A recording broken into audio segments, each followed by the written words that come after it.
Muy bien, muchachos, entonces vamos a comenzar.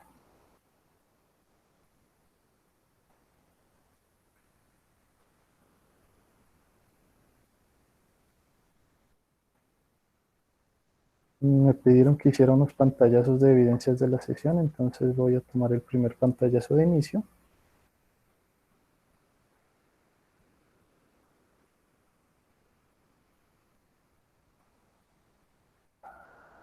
Muy bien, comenzamos con... Perfecto, entonces estábamos viendo sistema cardiovascular de forma de repaso. Vamos a decir que lo que hemos visto hasta el momento pues fue una breve introducción muy general de lo que tiene que ver con fisiología cardiovascular. Decíamos que por fisiología cardiovascular debemos entender la funcionalidad conjunta entre el corazón, que actuará como una bomba impulsora, y los vasos sanguíneos, que actuarán como conductos a través de los cuales va a fluir la sangre.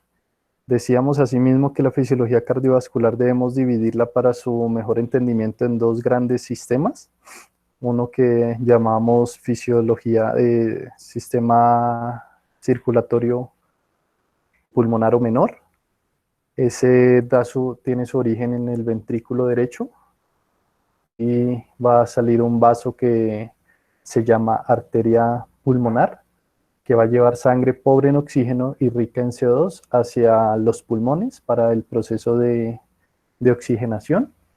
Y esa sangre, una vez oxigenada, va a retornar hacia la aurícula izquierda del corazón a través de las venas pulmonares. Decíamos entonces que este sistema se llamaba circulación pulmonar o menor, no porque fuera menor en importancia, sino porque el recorrido que hacía era corto. Entonces, hablábamos de la circulación sistémica o mayor, que tiene su origen en el ventrículo izquierdo, con la aorta. Esta arteria aorta va a llevar sangre a través del sistema, bien sea hacia la parte superior del nivel del corazón, a través de la arteria carótida, o hacia la parte inferior del nivel del corazón, a través de las bifurcaciones a lo largo del recorrido de la arteria aorta.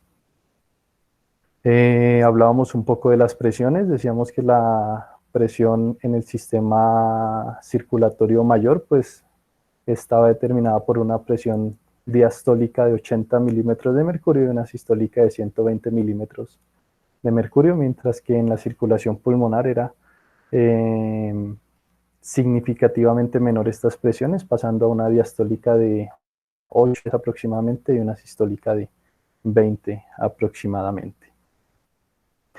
También hablábamos de un poco de la anatomía del corazón. Decíamos que la parte superior, en aurículas inferiores, se llaman ventrículos. Entre las aurículas y los ventrículos tenemos unas válvulas, que vamos a llamar en conjunto válvulas auriculoventriculares. Y estas válvulas auriculoventriculares en la parte derecha se llamará válvula tricúspide, en la parte izquierda válvula mitral. Y tenemos unas válvulas que en conjunto se llaman las semilunares, que en la parte derecha se llamará válvula semilunar pulmonar y en la parte izquierda se llamará válvula semilunar aórtica. Las semilunares entonces dividirán lo que es los ventrículos de las arterias y las auriculoventriculares dividirán lo que son las aurículas de los ventrículos.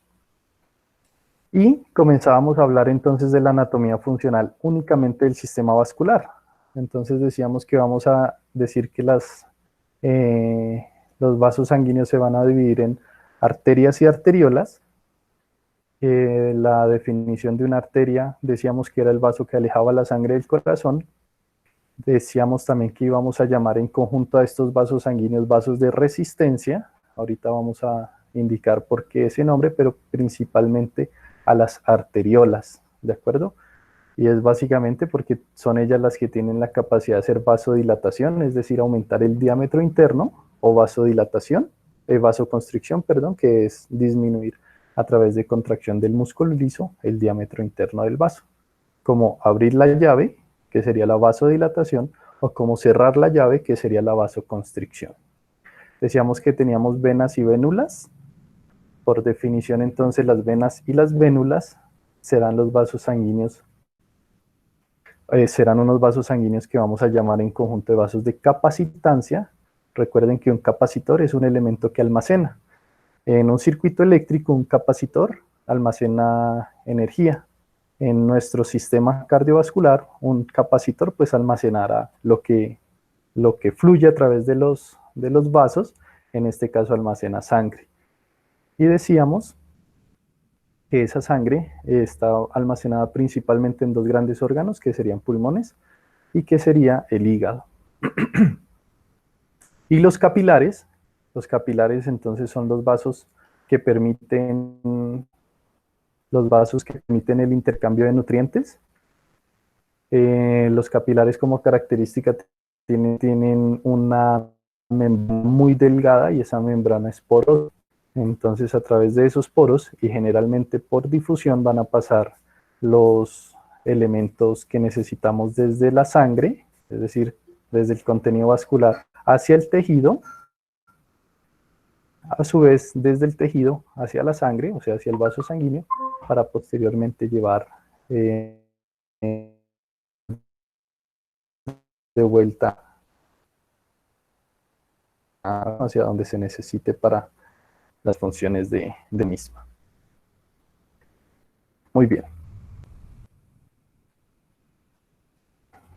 Entonces ya habíamos abarcado este tema de las arterias. Entonces decíamos que la arteria aorta va a tener un diámetro de 2,5 centímetros, el diámetro de la parte interna, la del vaso. Como segunda característica teníamos que el espesor era un espesor bastante grande. Ustedes pueden ver aquí resaltado ahí en negro, indicando el espesor de lo que es la pared como tal de la arteria. Decíamos entonces el número, cuántos de vasos tenemos. Entonces tenemos un vaso como la arteria aorta, pero en sus bifurcaciones, en sus subdivisiones a lo largo de su recorrido, entonces pues recuerden que cada vez que se divide se va haciendo un tanto más pequeña, más pequeña. Es así que en la parte más distal de la arteria aorta ya tenemos como ella 160 vasos parecidos, y como se va haciendo más pequeña, entonces va perdiendo su diámetro interno, pasa de 2 en su inicio, que es saliendo del ventrículo izquierdo, a 0,4 en su parte más distal o en su última división como arteria aorta. Pero decíamos que a pesar de que vaya perdiendo el diámetro interno, miren que la pared, el espesor de su pared, pues no se va perdiendo de la misma, en la misma magnitud. Y eso es básicamente porque la arteria aorta y los vasos arteriales que se van originando de su subdivisión deben recibir o soportar una presión muy alta en el sistema. Esta presión es la presión arterial, y quiero que imaginen cada vez que el corazón se contrae, es como si usted apretara una bomba que tiene mucha agua. Entonces cuando usted aprieta esa bomba, el contenido que tiene la bomba pues va a salir eyectado con una presión mayor. Pues eso mismo pasa en el corazón. Cuando el ventrículo izquierdo se contrae, la presión que llega hasta 120 milímetros de mercurio aproximadamente, pues esa presión es transmitida al sistema de la arteria aorta. La arteria tiene que tener una pared tan gruesa que le permita poder distenderse o hacer vasodilatación por la presión interna sin llegar a romperse. Y eso solo lo logra teniendo una pared pues gruesa, ¿de acuerdo? Una pared que resista suficientemente ese aumento súbito de la presión, y esto lo hace en cada ciclo cardíaco. En cada contracción del músculo izquierdo, esto pasa. Muy bien.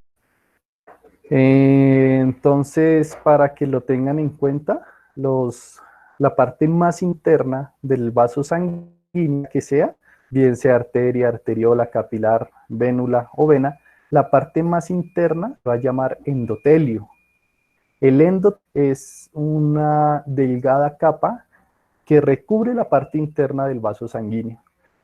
Y ese endotelio, en nuestro repaso de fisiología cardiovascular, tiene una función muy importante, porque las modificaciones estructurales del endotelio, bien sea pues para bien o mal, van a marcar modificaciones importantes de los dos años, en especial en las arterias y arteriolas, que son los vasos que me van a permitir la modulación fina de la presión arterial. Ese endotelio tiene la capacidad de sustancias que pueden llegar a vasomodular. Con el término vasomodulador me refiero a que pueden hacer que se aumente o que se disminuya el diámetro del vaso. Y la principal sustancia vasomoduladora vamos a llamarlo nítrico. Entonces les pido que tengan en cuenta este concepto de óxido nítrico para que lo revisen un poco más a profundidad.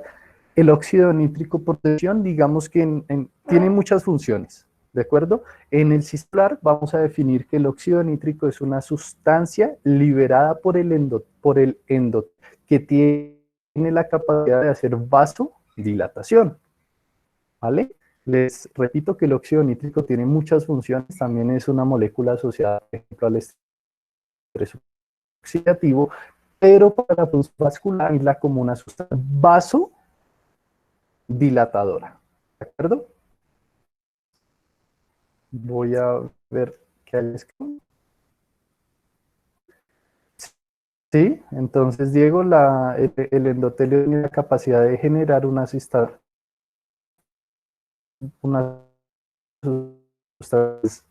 vasomodular. Por vasomoduladora decíamos que es una de modificar el diámetro interno del vaso, es decir, vasodilatación o vasoconstricción.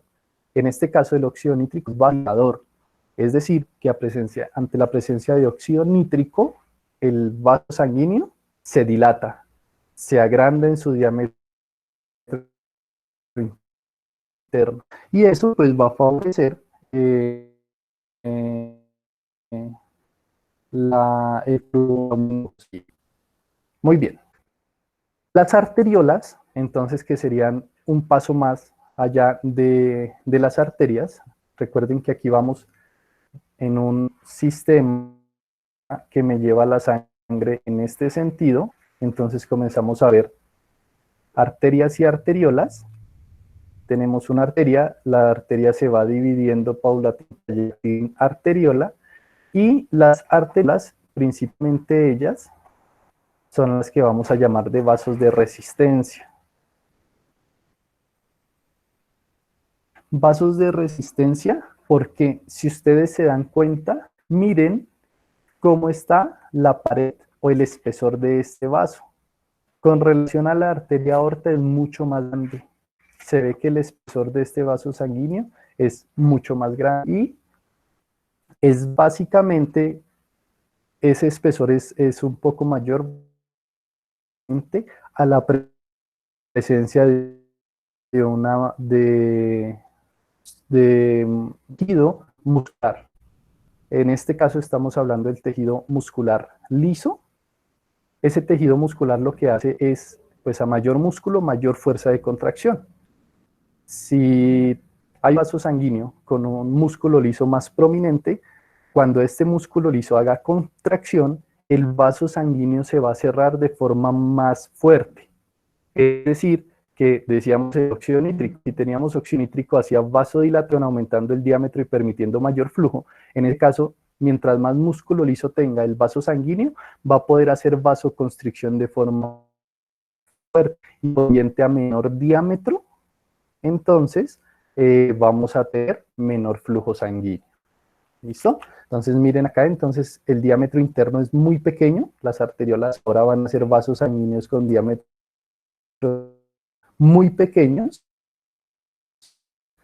y aparte de que tienen diámetros internos muy pequeños, el espesor de su pared el elemento predominante en la pared del vaso sanguíneo va a ser el músculo liso. El elemento predominante en la pared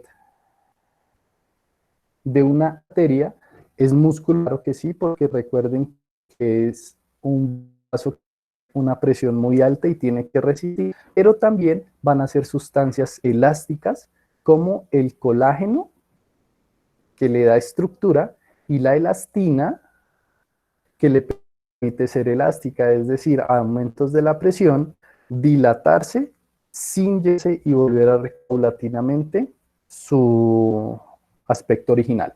¿De acuerdo? Hagan de cuenta que aquí estamos viendo un caucho. Básicamente, las paredes de las arterias son como un caucho que cuando usted estira ese caucho, pues el caucho tiene la capacidad de formar, estirarse, pero si usted suelta este caucho, el caucho vuelve rápidamente a su posición original. Lo mismo pasa con las paredes de las arterias. Cuando se aumenta la presión, es decir, cuando el ventrículo izquierdo eyecta la sangre, ellos se dilatan y cuando la presión va cesando, va bajando, entonces ellos vuelven a su posición inicial. Las arteriolas tienen muy poquito colágeno, poquita elastina, pero tienen mucho músculo liso. Entonces, al perder el colágeno y la elastina, no son vasos distensibles, pero al tener mucho músculo liso son vasos que pueden hacer cambios en el diámetro de forma muy fuerte. Y estos cambios, pues básicamente son principalmente la vasoconstricción y hacen vasoconstricción fuerte, y cuando ya no se necesita esa vasoconstricción, vasodilatación para permitir flujo a través de estos vasos.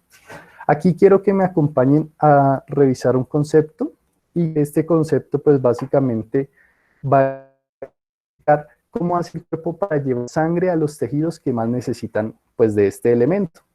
Ese concepto se llama redistribución del flujo sanguíneo. La letra Q indica flujo.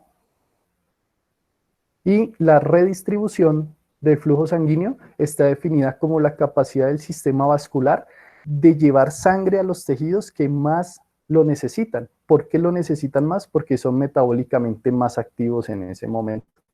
Y aquí el ejemplo sería cuando usted va, por ejemplo, caminando y, bueno, cuando usted tiene un susto, era que sea, el color de la piel de su cara, pues se pone pálido.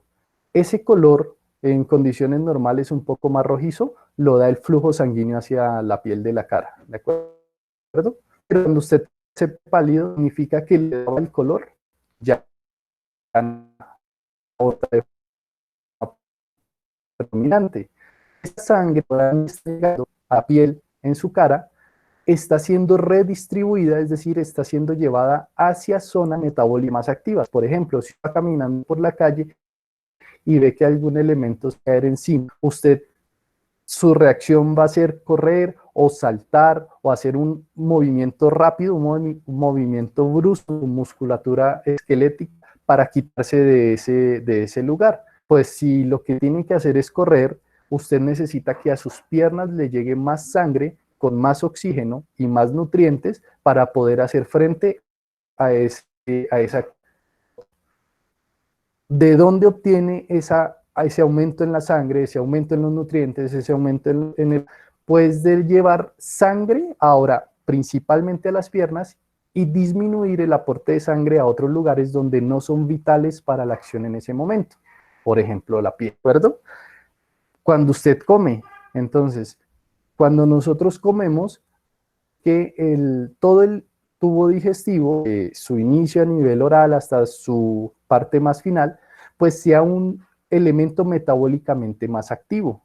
Entonces, cuando nosotros comemos, usualmente sentimos posterior a la ingesta de los alimentos, sentimos sensación de adormecimiento y demás, y eso puede estar dado por varias razones, pero una de ellas es que ahora el flujo sanguíneo, que antes iba mucho hacia la parte cerebral, ahora disminuye un poco porque ese flujo sanguíneo tiene que estar concentrado hacia la parte intestinal, pues para hacer los procesos de digestión, el metabolismo y demás.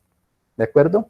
Ese es el concepto de redistribución del flujo sanguíneo. Ahora, ¿cómo hace el cuerpo, cómo hace el sistema vascular para redistribuir el flujo sanguíneo?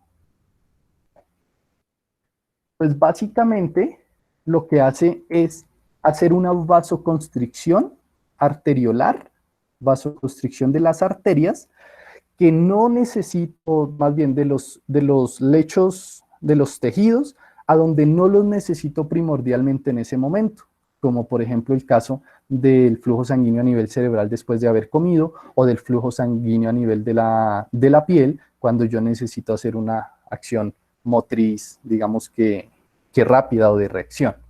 ¿De acuerdo? Entonces, lo que hace el cuerpo es hacer vasoconstricción en las arterias que llevan sangre hacia la piel, volviendo al ejemplo, y cerrando la llave. Entonces, si usted hace vasoconstricción, disminuye el diámetro, a menor diámetro, mayor resistencia, y a mayor resistencia, menor flujo sanguíneo. Aquí les voy a poner que el flujo sanguíneo depende de dos cosas. Depende de un delta en la presión, es decir, de una diferencia de presión, y de la resistencia. Entonces decíamos, si hago vasoconstricción, o sea que si disminuye el diámetro, aumento la resistencia, tumbando el flujo sanguíneo hacia ese lecho vascular. Eso es lo que hace el aumento en la resistencia, está dado principalmente por las arteriolas. ¿Cómo lo hacen las arteriolas? Haciendo una fuerte vasoconstricción. ¿Y cómo pueden hacer las arteriolas una fuerte vasoconstricción? Porque tienen mucho contenido de músculo liso en las paredes, ¿de acuerdo? Entonces, por eso decíamos que estos vasos, y principalmente las arteriolas, los vamos a llamar también de vasos de resistencia, porque tienen la capacidad de modificar la resistencia para ajustar el flujo dependiendo de la demanda metabólica, ¿de acuerdo? De forma particular. Muy bien. Entonces, como características puntuales de las arteriolas, tenemos que el diámetro interno es más pequeño que una arteria, tenemos que el espesor de la pared es proporcional a su diámetro muchísimo, muchísimo más grande, ¿de acuerdo? Ahora, decíamos que el número, pues vamos a ver cuántos de esos vasos tenemos en el cuerpo. Mire que aquí ya la relación es exponencial, mientras solo tenemos una arteria, tenemos 5 por 10 a la 7, muchísimas arteriolas. Si sumamos todas las arteriolas que tenemos en el cuerpo, nos da un área total muy grande. Recuerden que este último indicador es básicamente cuando usted mira una cancha de fútbol versus a dos canchas sumando toda su área. Pues si usted tiene una cancha más una cancha más una cancha, mientras más canchas le ponga, más área total va a tener. Es básicamente lo que pasa aquí con el área transversal total. El siguiente vaso sanguíneo en explicación sería los capilares. Los capilares, entonces, en este punto, los capilares van a ser vasos de intercambio. Recuerden que los capilares en nuestro sistema son vasos de intercambio. Características importantes de los capilares es que la pared de los capilares es muy, muy, muy delgada. Muy exageradamente delgada. Entonces miren aquí que el espesor, aquí como les estoy indicando, el espesor de la pared de un capilar es muy pequeño. Es microscópicamente muy, muy pequeño. El diámetro interno es también pequeño, ¿de acuerdo? Pero yo como, digamos que como subsano o como soluciono el problema de tener diámetros pequeños, poniendo muchos capilares en la estructura. Entonces dense cuenta aquí, por favor, que el número total de capilares en nuestro cuerpo es muy grande. Está en función de 10, ¿de acuerdo? 10 a la 10. Hay una cantidad de capilares muy grandes, muy, muy grandes. Cientos de miles de millones de capilares tenemos en todo nuestro cuerpo. Al sumar toda el área de los capilares, entonces al ponerle un capilar más otro capilar y sumar toda el área total de esos capilares, pues me da un área transversal muy grande. Eso lo único que significa es que al tener un área de intercambio tan grande, hagan de cuenta que usted aquí tiene un área de intercambio y esta es otra área de intercambio. Si usted quiere pasar moléculas a través de estas dos áreas de intercambio, pues miren que acá, si yo pongo cualquier elemento que vaya fluyendo de un lugar hacia otro, en ese sentido, pues voy a pasar voy a tener muy poca área de intercambio, entonces voy a pasar pocos elementos. Pero si ahora yo pongo un área mucho mayor y le pongo un elemento a atravesar a través de esa área de intercambio, pues miren que la probabilidad de que atraviese el elemento que yo quiero, pues es mucho mayor porque hay mayor intercambio. Entonces, a pesar de que el diámetro sea muy pequeño, al tener tantos capilares en el cuerpo, pues yo tengo realmente un área total para el intercambio de gases y nutrientes muy grande. ¿Cuáles son las características de esta pared de los capilares? Pues decíamos, primero, tiene un espesor muy pequeño. Entonces, gracias a que el espesor es pequeño, la difusión se favorece. A menor espesor, mayor velocidad de difusión. Y segundo, pues que es poroso. Entonces, este endotelio, este vaso capilar, que únicamente tiene endotelio, la capa más interna, entonces al solo endotelio como capa de intercambio, y al ser este endotelio poroso, pues los procesos de difusión van a ser mucho más grandes. ¿De acuerdo? Algo que olvidé comentarles es que de adentro hacia afuera, entonces todos los vasos sanguíneos arteriales, arteriolares, vénulas y venas tienen endotelio. Recuerden que estamos de adentro hacia afuera mirando las capas de tejido que componen los vasos. Entonces, de adentro hacia afuera, endotelio, una capa que se va a llamar íntima, la media y la adventicia, que sería la capa más externa de todos los vasos sanguíneos. El capilar únicamente tiene endotelio, no tiene ni íntima, ni media, ni adventicia. Entonces, al solo tener endotelio, su espesor es muy pequeño. Al solo tener endotelio y aparte ese endotelio ser poroso, pues entonces los procesos de difusión se favorecen grandemente. Muy bien. Continuando con nuestra explicación de los vasos sanguíneos, entonces ahorita pasamos a lo que son las venas y las vénulas. Entonces recuerden que si nosotros estamos viendo un flujo en este sentido, entonces parte de esto sería circulación sistémica o mayor, parte de la arteria aorta. Después de la arteria aorta se va a dividir en arteriolas. Las arteriolas son los vasos de resistencia, son ellas, las que tienen la capacidad de hacer una fuerte vasoconstricción o una fuerte vasodilatación para permitir el flujo sanguíneo. ¿Cómo lo hacen? Por tener mucho músculo liso en su estructura. ¿Listo? Muy bien. Luego, después de las arteriolas, tenemos los capilares. Básicamente de los capilares es importante, primero, que el espesor de su pared es muy bajo. Segundo, que esa pared es solo endotelio y ese endotelio es poroso. Y tercero, que tenemos cientos de miles de millones de capilares en la estructura. Al tener tantos capilares, tenemos una velocidad de difusión mucho más grande. Y aquí quiero hacer un énfasis particular. Entonces decíamos, recuerden el endotelio en estos vasos que libera una sustancia vasomoduladora que se llama óxido nítrico. El óxido nítrico se pega al músculo liso y en el músculo liso hace que se dilate, que se relaje realmente este músculo liso y al relajarse el músculo liso se hace vasodilatación. ¿Listo? En los capilares, pues ese óxido nítrico no es determinante porque el capilar no tiene músculo liso en su estructura, ¿vale? Sí hay endotelio, pero el endotelio a ese nivel es poroso y al ser poroso su principal función es permitir el intercambio de sustancias. Pero ¿por qué es tan importante el capilar más allá de que permita el intercambio?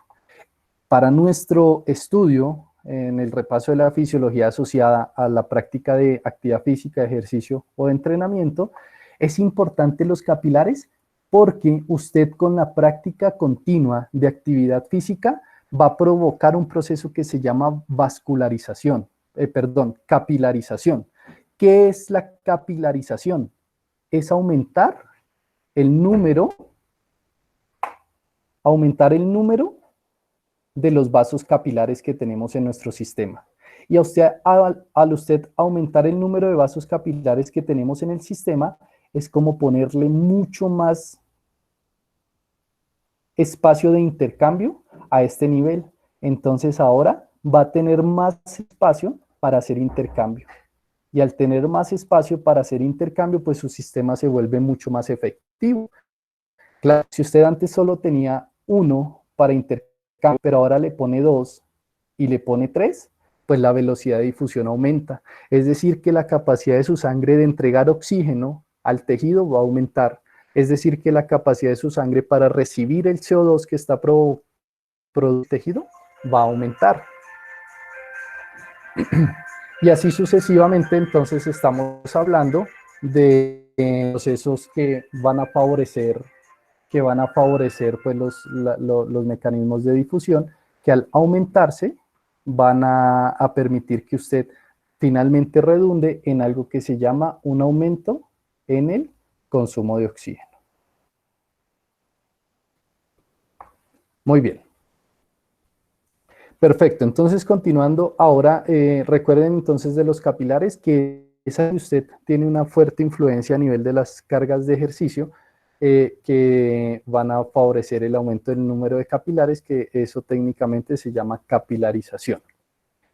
¿Cómo se logra esto? ¿Cómo se logra que se aumente el número de capilares? Se logra gracias a la liberación de algo que se llama factor de crecimiento del endotelio vascular. Ese factor de crecimiento del endotelio vascular se libera desde los vasos sanguíneos, ¿de acuerdo? Vamos a ver ahorita quién da la orden o la señal para que se libere ese factor de crecimiento. En inglés las siglas son growth factor endotelio.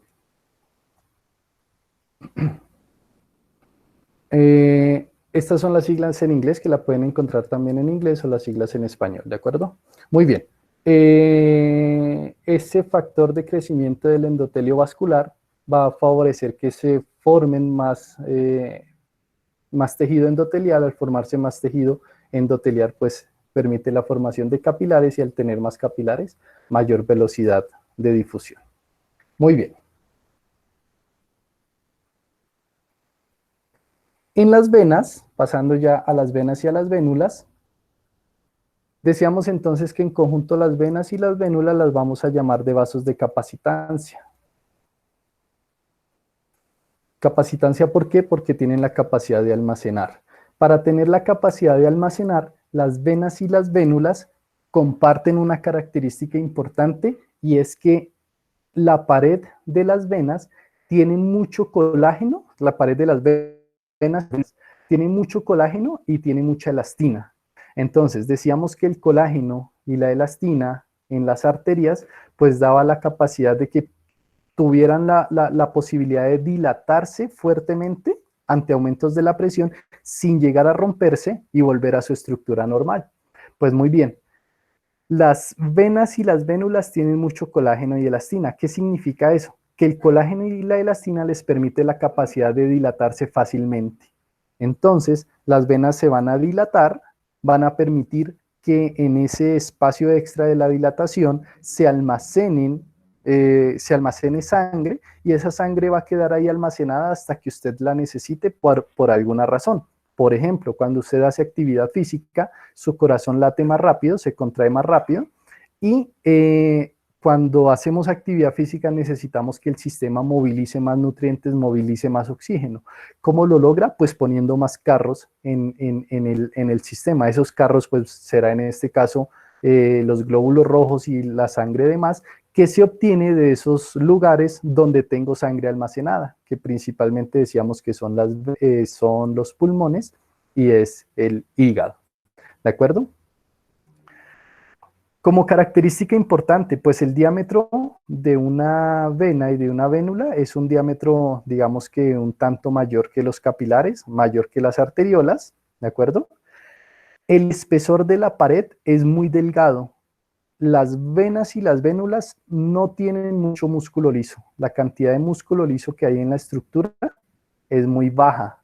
Yo no necesito que las venas y las vénulas se contraigan o se dilaten. Yo lo que necesito es que las vénulas y las vénulas tengan la capacidad de ser elásticas, distensibles, sería el término, para que favorezcan el almacenamiento transitorio de la sangre.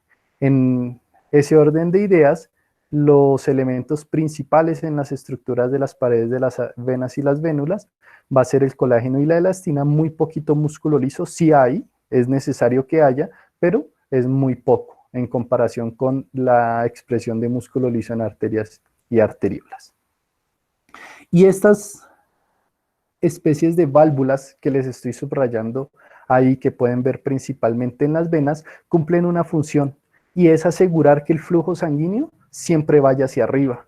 Entonces, decíamos que por definición una vena es un vaso sanguíneo que acerca la sangre al corazón, y entonces como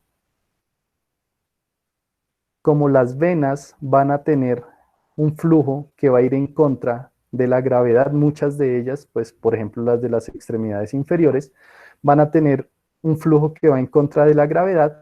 Entonces cuando se contrae, ¿cuál es el nombre de esas válvulas? No, válvulas que se encuentran a nivel, que se encuentran al nivel de las vénulas, ¿sí? Son pequeñas válvulas que están a nivel vascular, no son como las válvulas que veíamos a nivel cardíaco, ¿de acuerdo? A nivel auriculoventricular o semilunar, pero no tienen un nombre determinado. Sergio había preguntado antes, ¿por eso los preentrenos tienen óxido nítrico? Sí, los preentrenos, que son esas sustancias que se consumen antes, como su nombre lo dice, antes de la actividad, pues tienen óxido nítrico, pero eso es principalmente para favorecer vasodilatación. En este caso sería pues para favorecer vasodilatación y permitir un flujo de sangre mayor. Tiene sus consideraciones importantes, porque si usted consume demasiado óxido nítrico, el óxido nítrico hace vasodilatación en cualquier lecho vascular, y eso podría tumbar la presión arterial y generar, pues digamos que, los contraproducentes para la persona. Pero sí, el aumento en el óxido nítrico pues va a favorecer el flujo sanguíneo, y esto pues podría redundar en mejoras del rendimiento deportivo. De hecho, se ha estudiado, por ejemplo, sustancias naturales, orgánicas, que pueden llegar a generar efectos importantes, como el jugo de remolacha. El jugo de remolacha, consumido previamente a una práctica de actividad física, principalmente de régimen aeróbico, mejora el rendimiento porque el jugo de remolacha tiene los substratos necesarios para la formación de óxido nítrico, que sería la L-arginina principalmente. Bueno, entonces, como decíamos, entonces las venas tienen que llevar la sangre hacia el corazón. Hay venas, hay lechos vasculares venosos que van en contra de la gravedad.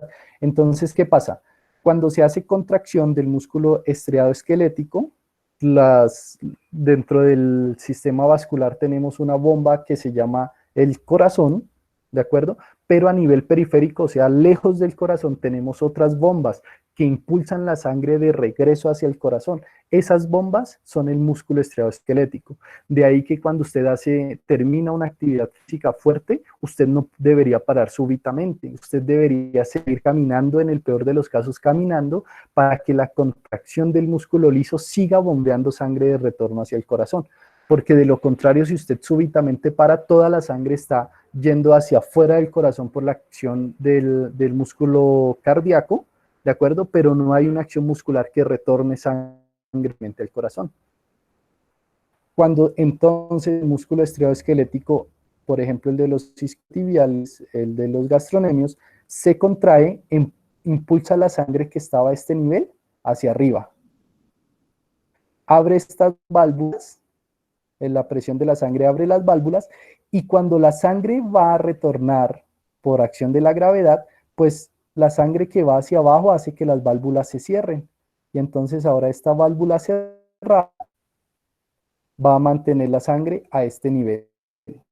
¿Qué pasa cuando la sangre está a este nivel?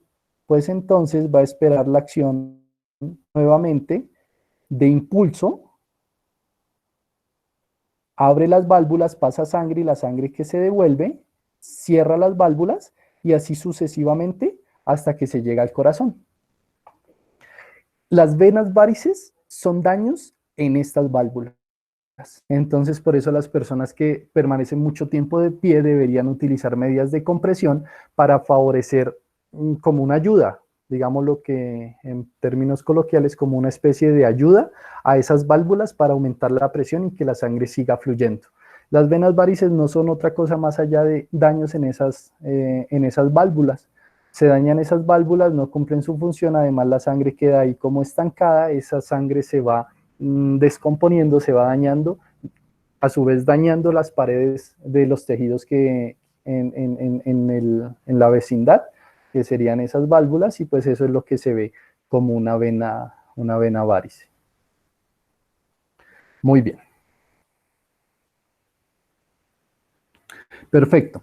Con relación a la anatomía del sistema vascular, dice Diego, ¿existe alguna enfermedad asociada al mal funcionamiento de las válvulas ubicadas en vénulas y venas? Esto, de las venas varices. Muy bien. Perfecto. Entonces, continuando nuestra explicación del sistema vascular, vamos a hablar de un elemento muy importante que modula grandemente la función vascular, y es el factor inducible por la hipoxia. Estas siglas que usted tiene aquí, de factor H y F, son siglas en inglés de factor inducible por la hipoxia. Entonces recuerde que la hipoxia es la disminución de la concentración de oxígeno en un tejido, ¿de acuerdo? La eritropoyesis entonces está definida como la formación de glóbulos rojos, y la acción del factor inducible por la hipoxia depende de dos condiciones.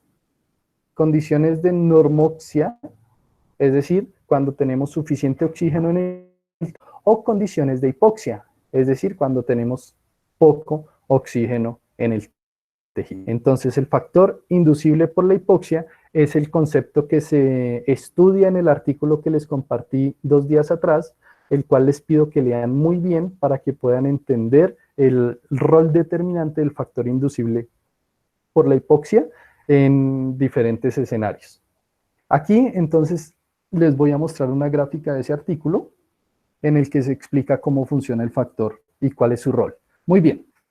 Decíamos que teníamos entonces dos condiciones. Vamos a hablar de las condiciones normales, es decir, cuando usted no necesita movilizar más oxígeno porque hay suficiente oxígeno en el tejido. En esas condiciones, el factor inducible por la hipoxia, no podemos dejar que el factor inducible por la hipoxia genere alguna respuesta. Tenemos suficiente oxígeno, no necesitamos más oxígeno, el factor inducible por la hipoxia no debería funcionar. Lo que pasa es que siempre, independientemente de la concentración de oxígeno, siempre estamos generando factor inducible por la hipoxia. El punto es que cuando yo estoy en condiciones de normoxia, yo debo inactivar ese factor. ¿Cómo hace el cuerpo para inactivarlo?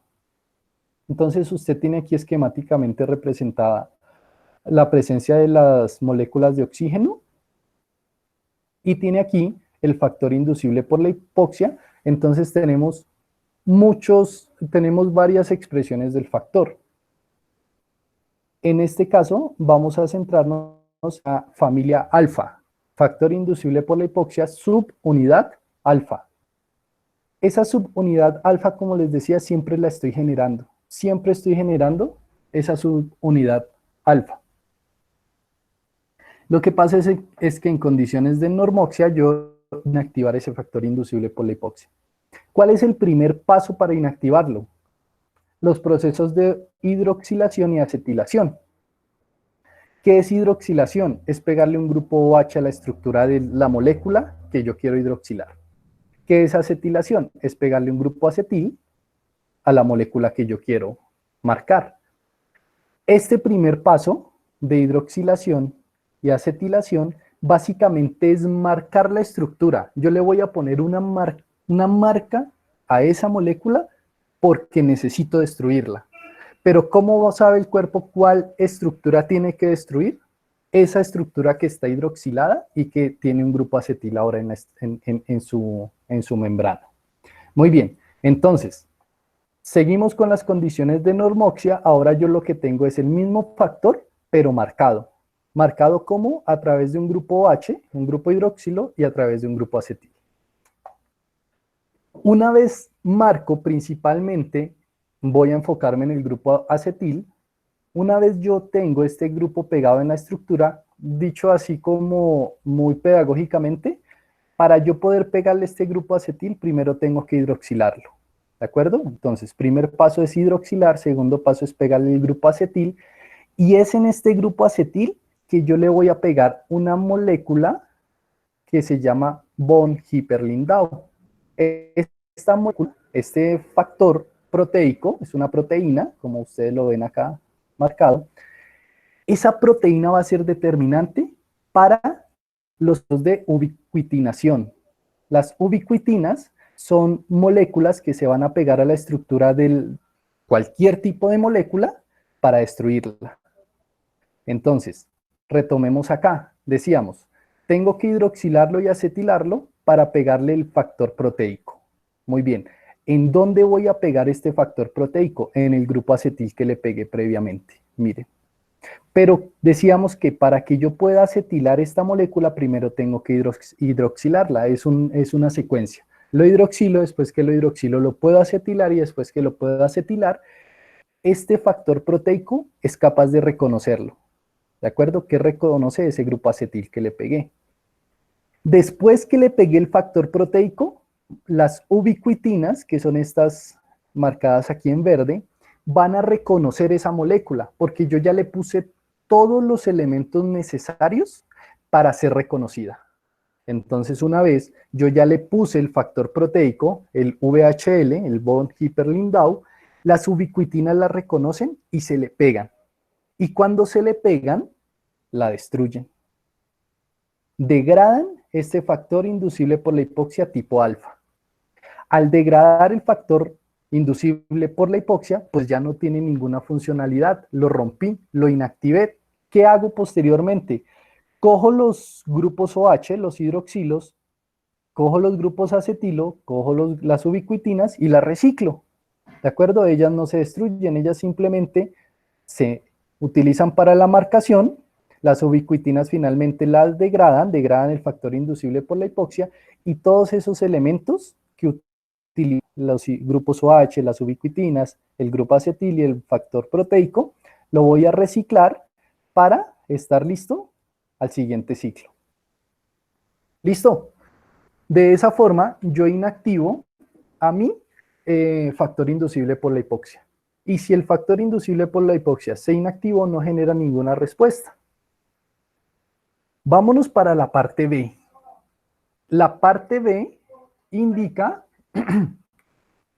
los procesos de hipoxia. Es decir, cuando usted está haciendo ejercicio, usted somete a su tejido, cualquiera que sea, a una hipoxia transitoria. Cuando usted somete al tejido a una hipoxia transitoria, miren que aquí tenemos poquitas moléculas de oxígeno en comparación con esta. ¿Qué indica esto? Que hay una hipoxia tisular. ¿Vale? Muy bien. Cuando yo tengo hipoxia tisular, el factor inducible por la hipoxia no va a ser hidroxilado y no va a ser acetilado. Perdón. No va a ser hidroxilado y no va a ser acetilado.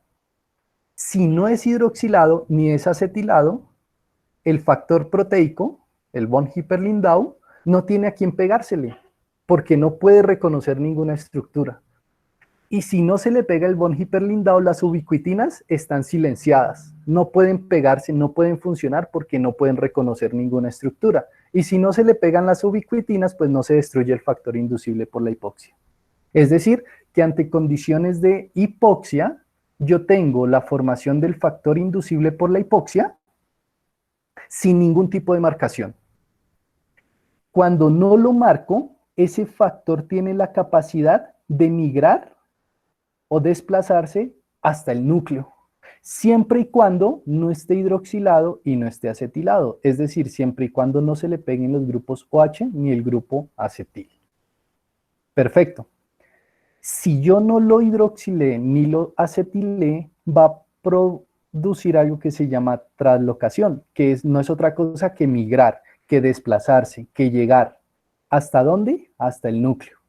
Y entonces, en el núcleo de la célula, el factor inducible por la hipoxia, tipo alfa, se va a aumentar en su expresión, va a proliferar, se va a dividir muchas veces y ahora voy a tener a nivel nuclear muchos factores inducibles por la hipoxia, subunidad alfa. Una vez proliferan a nivel nuclear, se van a pegar a un cofactor. Es decir, yo tengo una llave que es el factor inducible por la hipoxia, pero él en el núcleo solo no puede funcionar. Necesita un factor o un coactivador. Ese coactivador va a ser su primo. El factor inducible por la hipoxia, ahora subunidad beta. Y una vez usted suma el factor inducible por la hipoxia tipo alfa más el tipo beta, ellos dos se activan. Cuando se unen, ellos dos se activan y a nivel nuclear van a generar la transcripción, que es la formación de genes de respuesta a la hipoxia. ¿Cuáles son esos genes de respuesta a la hipoxia? Nuevamente imaginemos entonces que lo que yo estoy viendo a este nivel, es decir, este tejido, esta explicación, va a ser la explicación de lo que pasa en el riñón. Cuando usted tiene un riñón en hipoxia, entonces el riñón aumenta la formación del factor inducible por la hipoxia, ese factor se va al núcleo, en el núcleo prolifera, la proliferación hace que se una al factor inducible por la hipoxia tipo beta, y a nivel renal, ¿qué sustancia se libera importante a nivel renal? Determinante para la eritropoyesis. La EPO, la eritropoyetina. Es decir, que estos señores activados en el núcleo van a aumentar la expresión de los genes de formación de eritropoyetina. Esos genes podrían ser unos de respuesta a la hipoxia. Entonces usted libera eritropoyetina, la eritropoyetina sale a sangre, por sangre llega a la médula espinal, a la médula ósea, y en la médula ósea favorece los procesos de eritropoyesis, aumentando la cantidad de glóbulos rojos, aumentando la movilización de oxígeno. Perdón, no puedo escribir. Aumentando la movilización de oxígeno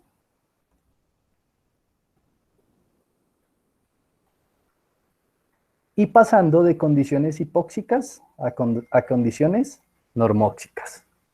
¿De acuerdo? Ahora, esto es un ejemplo que les pongo de las condiciones, por ejemplo, a nivel renal. Pero recuerde que cuando usted hace ejercicio, usted está sometiendo a ese tejido que está principalmente involucrado en el ejercicio a condiciones de hipoxia. Entonces, cuando usted hace ejercicio, usted hace que estas condiciones que están acá, que se las voy a subrayar, estas condiciones que están acá,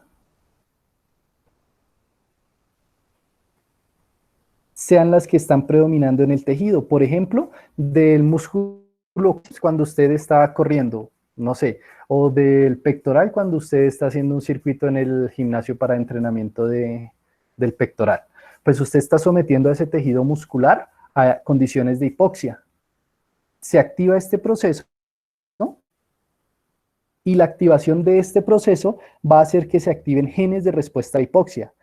¿Cuáles genes de respuesta a la hipoxia? En el caso del músculo estriado esquelético va a ser la liberación de factor de crecimiento del endotelio vascular,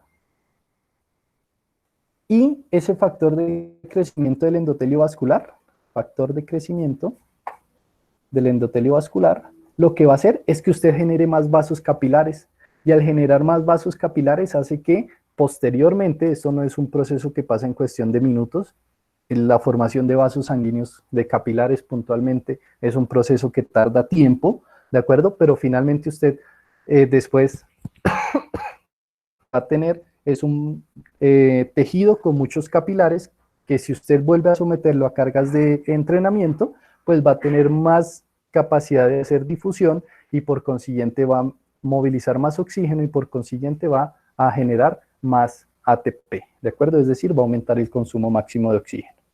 Muy bien.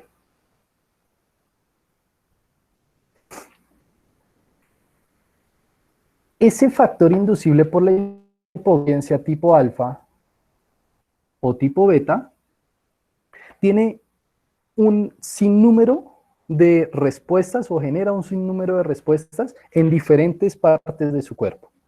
Entonces, decíamos, ante condiciones de hipoxia, yo tengo la proliferación del factor inducible tipo alfa. Cuando tengo mucho factor inducible tipo alfa y le pego factor inducible tipo beta, entonces los activo y a nivel nuclear me generan unas respuestas. Esas respuestas entonces, ¿cuáles van a ser? Yo aquí les dividí esto por, digamos, por temas. El primero, no el principal, el primero sería la respuesta a nivel metabólico. ¿Qué espero que pase a nivel metabólico? Pues que estos señores activen genes de respuesta que hagan que la glicólisis y los procesos mitocondriales sean más eficientes.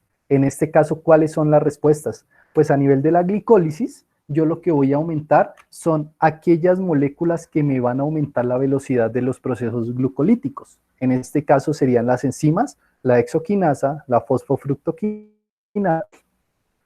Si lo que estoy buscando es una respuesta a nivel mitocondrial, pues yo voy a generar una activación en los genes de respuesta mitocondrial, haciendo que se produzcan más mitocondrias. Al yo tener más mitocondrias, pues voy a tener más maquinaria molecular para generar energía, y pues eso se va a traducir en más formación de ATP. Factor de crecimiento del endotelio vascular. Óxido nítrico sintasa. Las dos son moléculas. El factor de crecimiento del endotelio vascular, es una molécula que me va a aumentar la cantidad de vasos sanguíneos. ¿De acuerdo? La óxido nítrico sintasa es una enzima. La óxido nítrico sintasa es la enzima determinante en la formación de óxido nítrico. Entonces, si yo tengo más factor de crecimiento del endotelio vascular, voy a tener angiogénesis. Angio, el sufijo angio, significa vasos. Génesis, formación. Entonces, lo que hace el factor inducible por la hipoxia cuando es dado es aumentar la liberación de un factor de crecimiento. ¿Cuál? El factor de crecimiento del endotelio vascular. ¿Qué hace ese factor de crecimiento? Generar vasos sanguíneos. ¿Qué vasos sanguíneos? Pues capilares. ¿Qué hace la óxido nítrico sintasa? Es una enzima. La óxido nítrico sintasa es la enzima que forma óxido nítrico. Entonces, si tenemos los precursores de la síntesis del óxido nítrico y tengo mucha acción de la enzima, pues voy a generar mucho óxido nítrico. Y decíamos que el óxido nítrico era vasodilatador, entonces me va a aumentar la circulación. En este caso, el ejemplo aquí es la circulación pulmonar, que es altamente sensible a la cantidad de óxido nítrico que haya en el sistema.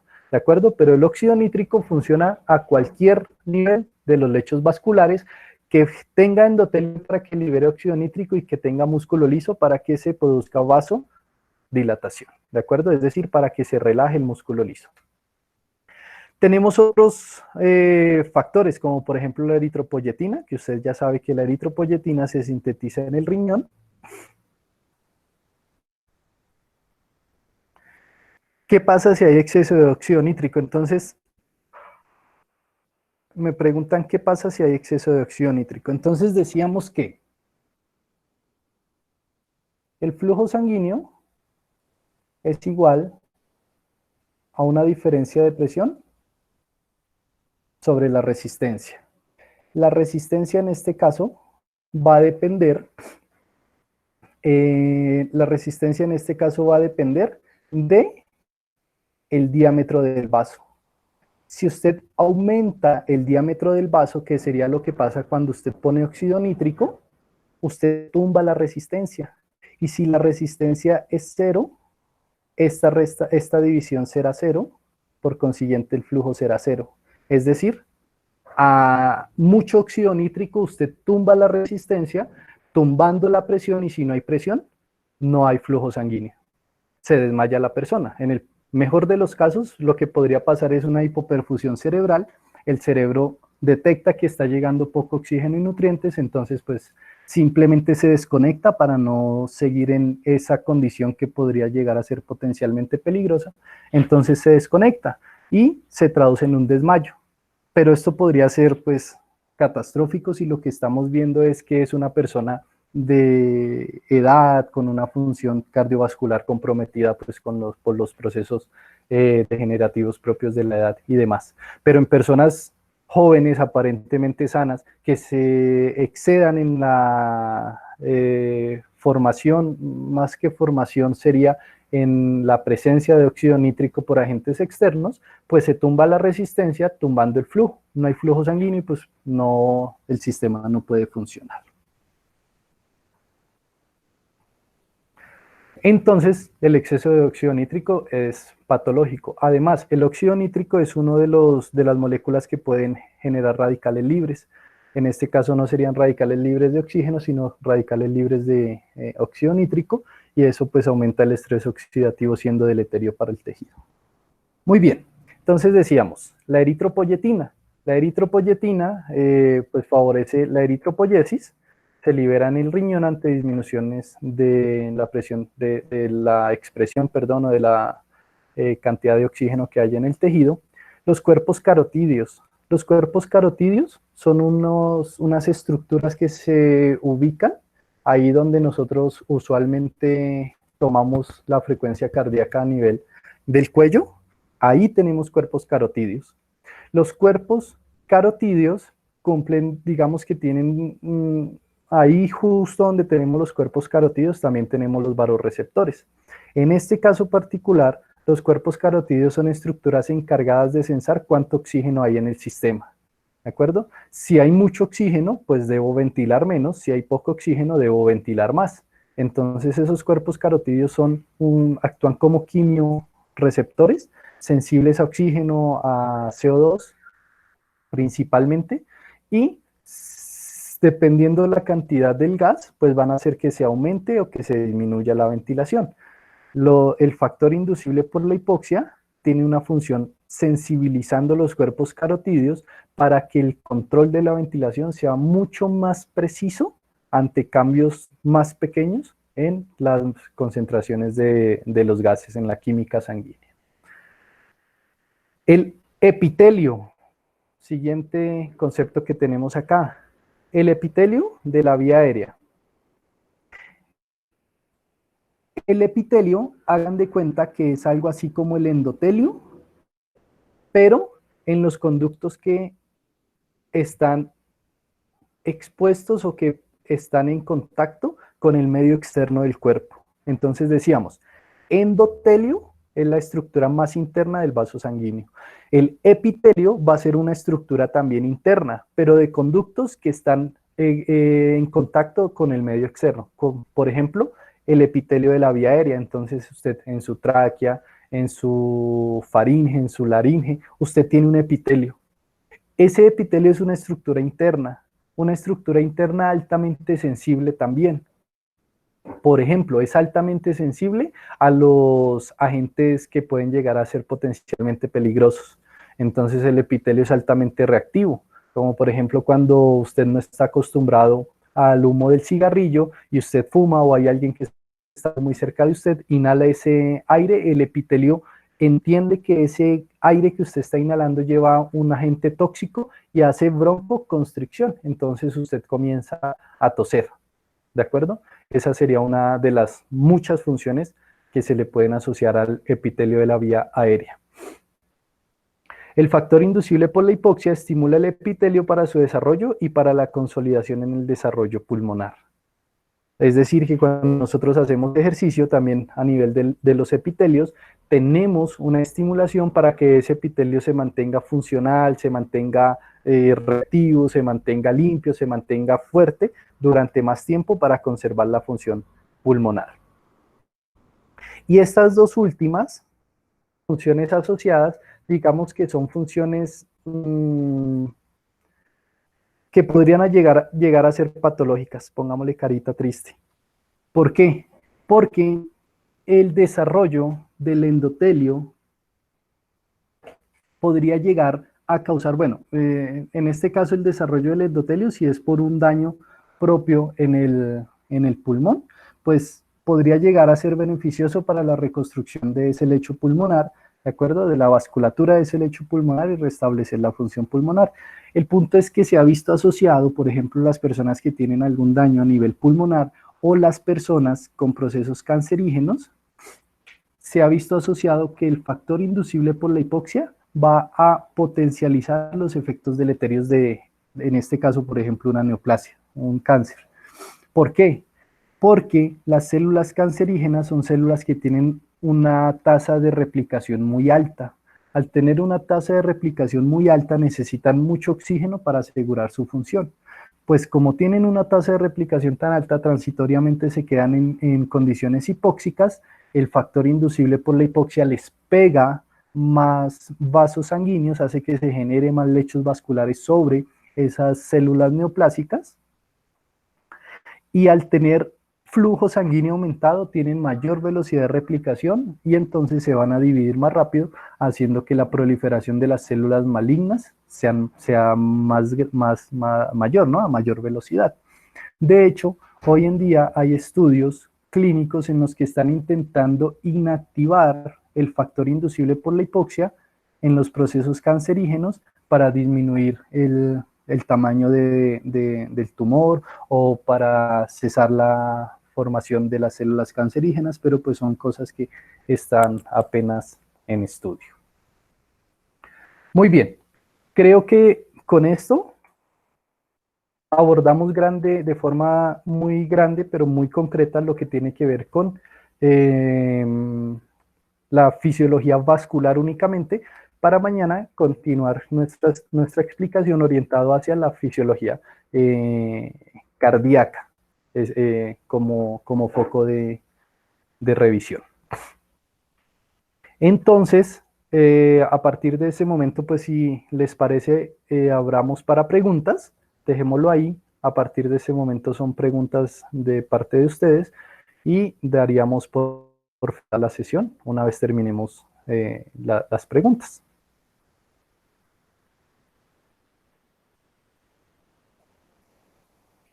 Entonces los escucho.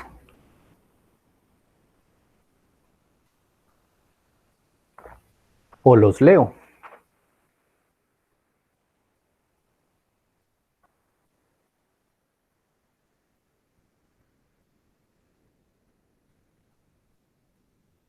Ok, las válvulas, me pregunta Matthew si puedo mencionar otra vez las válvulas semilunares. Supongo que es a lo que se refiere. Entonces las válvulas semilunares son dos válvulas, lo tenemos acá, pero quisiera dejarlo para mañana.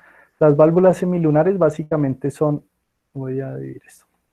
Tenemos las aurículas y tenemos los ventrículos, ¿de acuerdo?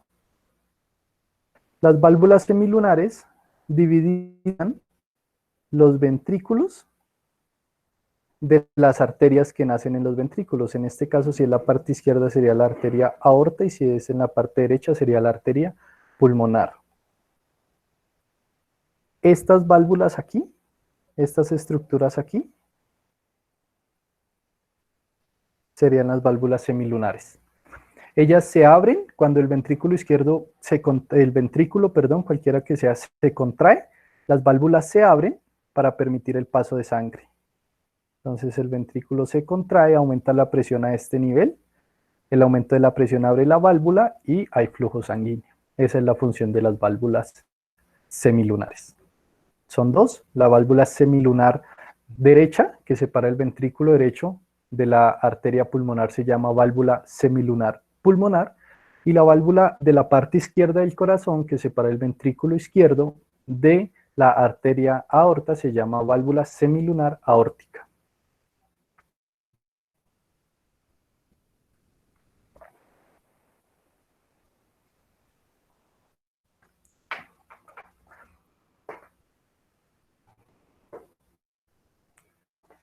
¿Quién más? Más preguntas.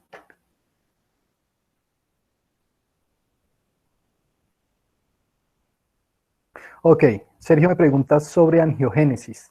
Entonces, el sufijo angio es vaso sanguíneo, génesis formación. Entonces, digamos que usted tiene aquí un lecho vascular, un vaso sanguíneo. Si ese vaso sanguíneo se queda transitoriamente en hipoxia, usted le pega factor de crecimiento del endotelio vascular, y lo que hace ese factor de crecimiento del endotelio vascular va a ser pegarle más vasos sanguíneos. Entonces antes tenía un vaso sanguíneo, ahora tiene dos. La angiogénesis es la formación de nuevos vasos sanguíneos. Si el proceso hipóxico continúa, se sigue liberando factor de crecimiento del endotelio vascular, generando entonces la formación de un nuevo vaso, y así sucesivamente, hasta que su capacidad, pues digamos, se lo permita, ¿de acuerdo? Entonces la angiogénesis es la formación de nuevos vasos sanguíneos. En este caso, la angiogénesis estará dada, en este caso digo, en el caso ya que de nosotros que estamos haciendo actividad física, la angiogénesis estará únicamente encaminada a la formación de vasos capilares. Y esa angiogénesis se llama capilarización. La capilarización es una de las principales adaptaciones vasculares al ejercicio. Y al usted tener más capilares, tiene más membrana de intercambio, la difusión es mucho más rápida, su consumo máximo de oxígeno debería mejorar.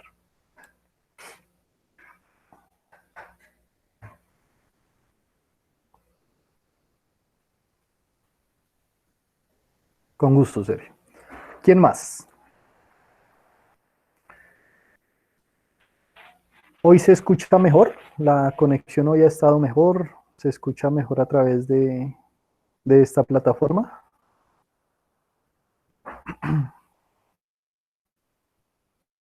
Perfecto. Sí, entonces pues en la medida de la posibilidad vamos a seguir utilizando esta. Dejamos Zoom como segunda opción. Un plan B por si se llega a necesitar.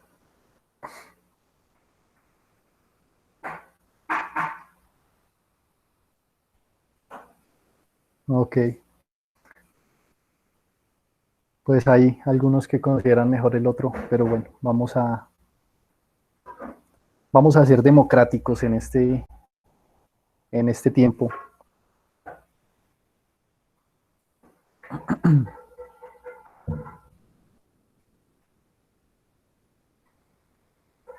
Muy bien, muchachos, ¿alguien tiene más preguntas?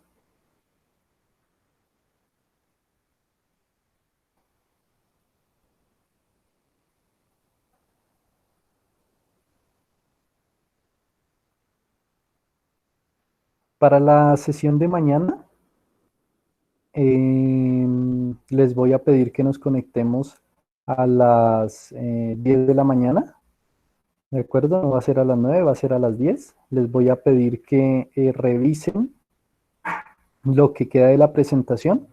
Creo que lo que queda de la presentación pues les va a causar mucha dificultad, dado que ya pues gran parte del tema se ha abordado. Aquí lo que tenemos es la anatomía, ¿de acuerdo?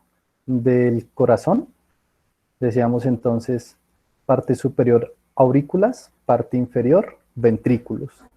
Tenemos aquí lo que es la válvula tricúspide, auriculoventricular tricúspide, y aquí lo que es la válvula auriculoventricular mitral o bicúspide también se llama.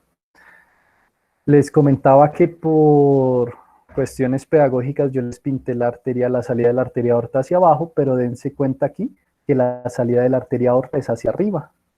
Y entonces decíamos, cuando sale la sangre, hace una especie de círculo, de giro, a nivel esto se llama el callado de la aorta, y estos sanguíneos que parten hacia arriba son los vasos carotídeos.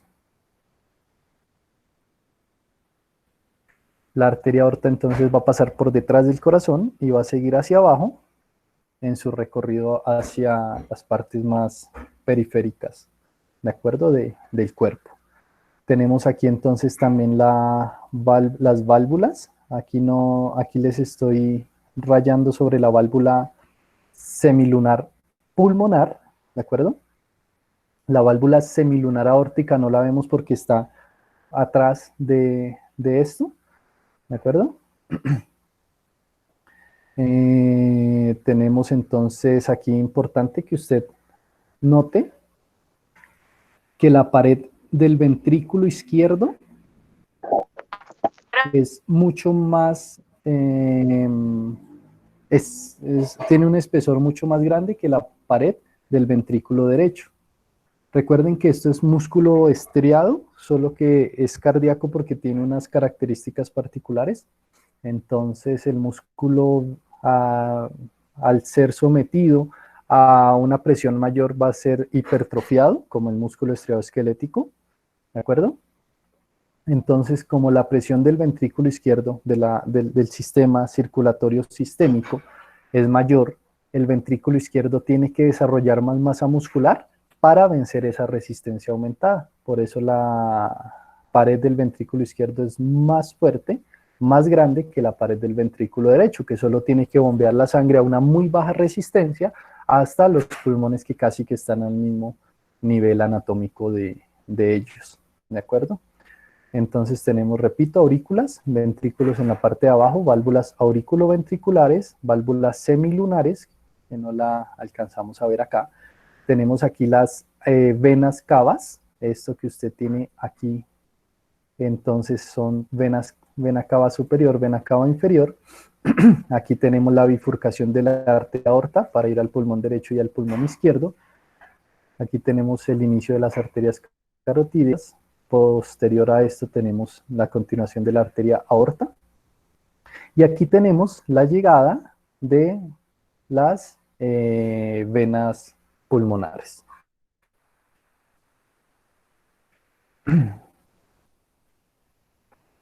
Entonces les voy a pedir que revisen el sistema de conducción. Entonces, así a grosso modo, nodo sinusal, nodo auriculoventricular, haz de His, y las fibras de Purkinje. Lean por favor la función del nodo sinusal, función del nodo auriculoventricular, el haz de His y las fibras de Purkinje. Y mañana yo centraré mi explicación sobre esta gráfica, que es la gráfica del potencial de acción, para explicar cuáles son los iones que se mueven, ¿de acuerdo?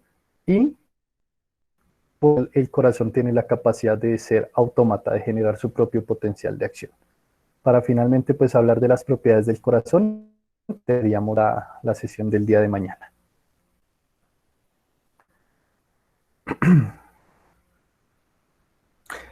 David, las diapositivas y las diapositivas que les estoy mostrando, ya se las envié desde ayer. Desde antier, perdón. Entonces, antier les envié el link que los lleva al video de la clase que dimos hace 2 días. En ese mismo correo está las diapositivas en PDF que les estoy mostrando, y en ese mismo correo está el artículo que les pido que revisen sobre el factor inducible por la hipoxia. Por favor, confírmenme que sí hayan recibido el correo, porque yo ya lo envié, desde el mismo martes lo envié. David Figueroa me pregunta repetir qué toca averiguar. Ok, Mati, gracias. Sí, Mati me confirma que sí llega, entonces por favor que lo tengan o háganse a los documentos a través de alguno de sus compañeros. David, lo que toca leer es a través acerca de el sistema eléctrico del corazón, es decir, ¿qué es el nodo sinusal y cuál es su principal función? ¿Qué es el nodo auriculoventricular y cuál es su principal función? ¿Qué es el haz de His y cuál es su principal función? Y finalmente, ¿qué son las de Purkinje y cuáles son sus funciones principales? Esto necesito que lo revisen para que puedan entender rápidamente la explicación que les voy a dar mañana, porque quiero centrarme a partir de esta diapositiva en hablarles del potencial de acción cardíaco, cómo se da, cuáles son los iones que se mueven,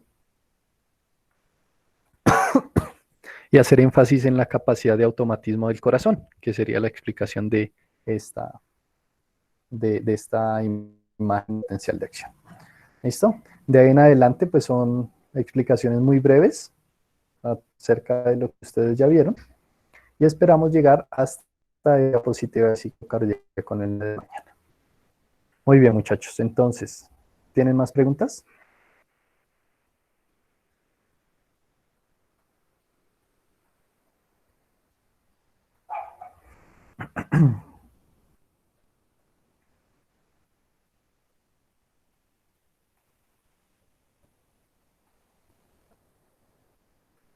Ok, mientras se animan a preguntar, voy a tomar el pantallazo como evidencia final de la clase.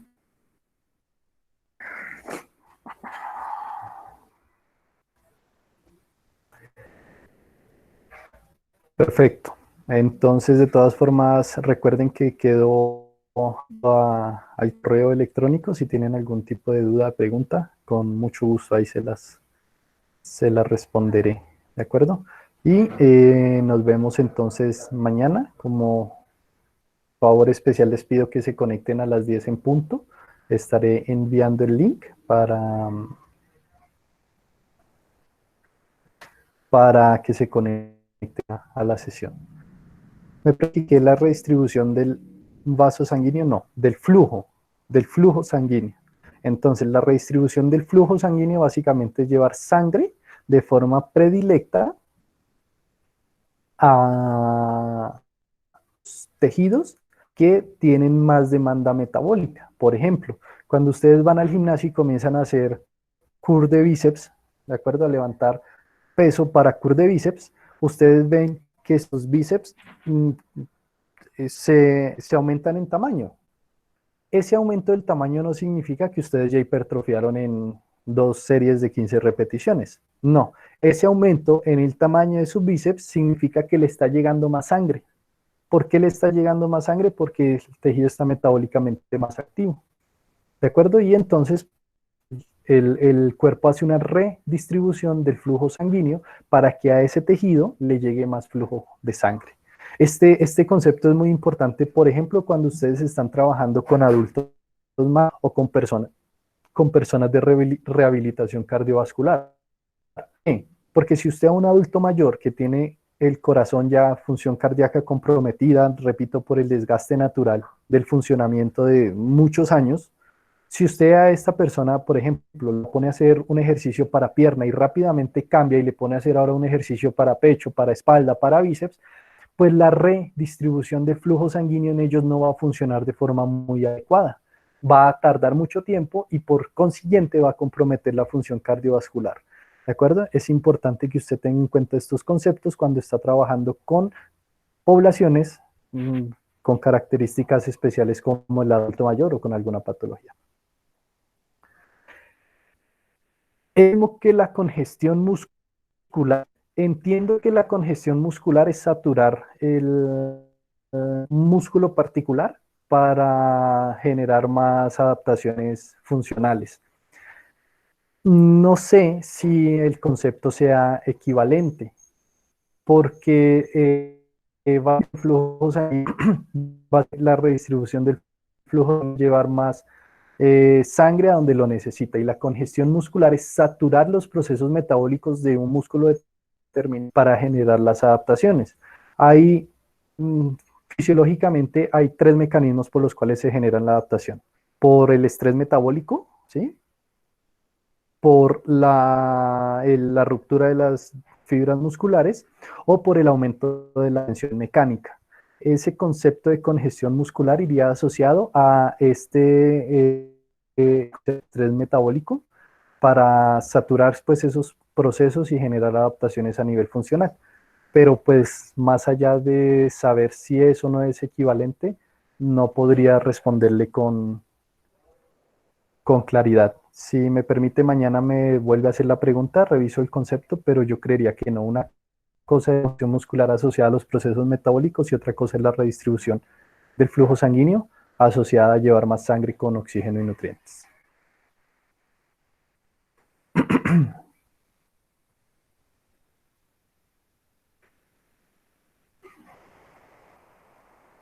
Con gusto, Camilo. Muy bien. Entonces, ¿hay alguna otra inquietud?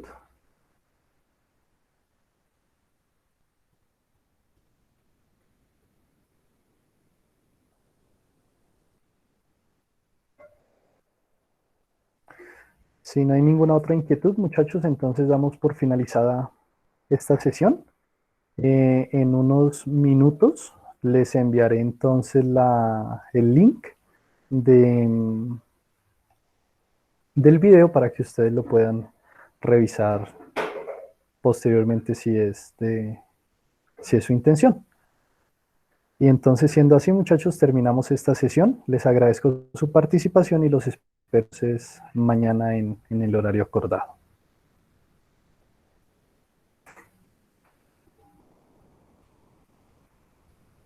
Muy bien, muchachos. Entonces, feliz día. Recuerden que quedo atento al correo por si necesitan alguna explicación adicional. Voy a hacer hincapié en las personas, sí, a las 10. Hacer hincapié en las personas que tienen las presentaciones posteriores para que preparen muy bien su presentación y estén listos para la próxima semana. No siendo más, compañeros, les agradezco su participación y nos vemos mañana. Que estén muy bien.